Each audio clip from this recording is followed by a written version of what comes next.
नमस्कार दोस्तों, मैं हूं doctor BM Baghel, principal polytechnic college. सर्वप्रथम मेरे चैनल को सब्सक्राइब और लाइक कर दीजिए। दोस्तों, मैं आज आपके लिए बहुत शानदार वीडियो लाया हूं। एक ऐसी कंपनी की जानकारी देने जा रहा हूं जो उभरती हुई कंपनी है, जिसका नाम है रुचि सोया।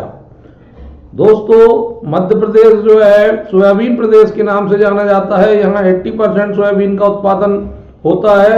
हो सकता है रकबा कम होने के कारण उत्पादन घटा हो, लेकिन सोयाबीन में मध्य प्रदेश अग्रणी रहा है। इसी बात को ध्यान में रखते हुए 1986 में इंदौर कॉर्पोरेट कार्यालय इंदौर में रुचि सोया नाम की कंपनी की स्थापना हुई। ये कंपनी जो है बहुत फेमस हो गई और बहुत तेजी से चल निकली। 2010 में इस कंपनी के एक शेयर की कीमत 13,000 रुपए तक हो गई थी, लेकिन कंपनी कुछ समय बाद अपने ट्रैक से भटक गई और जिन संस्थाओं से उसने ऋण लिया था, उन संस्थाओं को उसने समय पर ऋण नहीं चुकाया और डिफॉल्ट कर दिया। इस डिफॉल्ट के चलते जिन लोगों ने, जिन संस्थाओं ने, जिन बैंकों ने ऋण प्रदान किया था, वो इस कंपनी को घसीटकर नेशनल कंपनी लॉ ट्रिब्यूनल ले गए।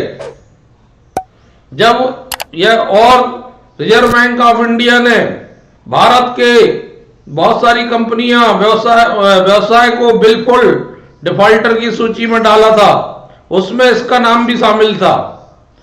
जब ये company national company law tribunal में पहुंची तो वहां दिवालिया प्रक्रिया शुरू हुई और इसको बेचने की कार्रवाई शुरू हुई। इसको बेचने के लिए बोली आमंत्रित की गई और उसमें पतंजलि जो है ने इस कंपनी को लगभग 4300 करोड़ रुपए में खरीदा।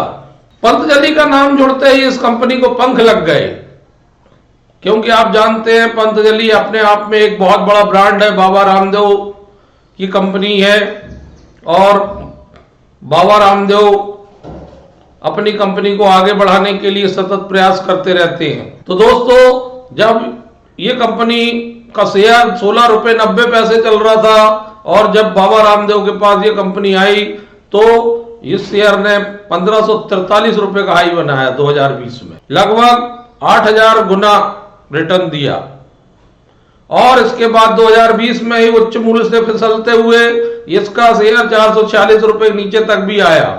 फिर वहां से वापसी करते हुए वर्तमान में लगभग 1300 रुपए के आसपास चल रहा है। तो कंपनी जो है की वैल्यू निरंतर बढ़नी है, क्योंकि सोया के क्षेत्र में, पाम ऑयल के क्षेत्र में ये कंपनी बहुत अग्रणी है। और आज के समय आप देख रहे हैं कि विगत 1 वर्षों में ऑयल की कीमत सतत रूप से लगातार बढ़ती जा रही है। तो निश्चित रूप से इस कंपनी को उसका फायदा मिला होगा और मिलेगा, क्योंकि जब कंपनी रुचि सोया को खरीदा गया तो पतंजलि के पास उसके 99% शेयर हैं और लगभग 1% से भी कम शेयर मार्केट में है। सेबी नियमों के अनुसार इसमें होल्डिंग घटानी पड़ेगी और लगभग 75% करना पड़ेगी। तो बाबा रामदेव ने एक चैनल में कहा कि वो इसके लिए FPO लाएंगे, फॉलोइंग पब्लिक ऑफरिंग। तो फॉलोइंग पब्लिक ऑफरिंग के अलावा और भी जो भी नियमानुसार विकल्प होंगे वो कंपनी करेगी और जनता की भागीदारी निश्चित रूप से इसमें बढ़ेगी। और आने वाले कल में डेफिनेटली, चूंकि ये रोटी कपड़ा मकान से जुड़ा हुआ है, तेल हमारे जीवन का अनिवार्य खाने का अंग है, तो निश्चित रूप से कंपनी ग्रो करेगी। तो दोस्तों, इस कंपनी में जो पैसा लग रहा था वो स्टेट बैंक ऑफ इंडिया के ग्रुप ने भुगतान कर दिया, बहुत सारे बैंकों ने मिलकर पतंजलि की ओर से। और बाबा रामदेव का कहना है कि FMCG, fast moving consumer goods और फार्मा के क्षेत्र में यह कंपनी अग्रणी बनेगी। तो दोस्तों, ऐसी कंपनी पर नजर रखिए और देखते जाइए आगे इसका कितना विकास होता है। किसी भी कंपनी का विकास उत्थान उस कंपनी के अच्छे प्रबंधन पर निर्भर करता है। आशा करते हैं ये कंपनी बहुत अच्छा ग्रो करेगी। धन्यवाद दोस्तों, नमस्कार।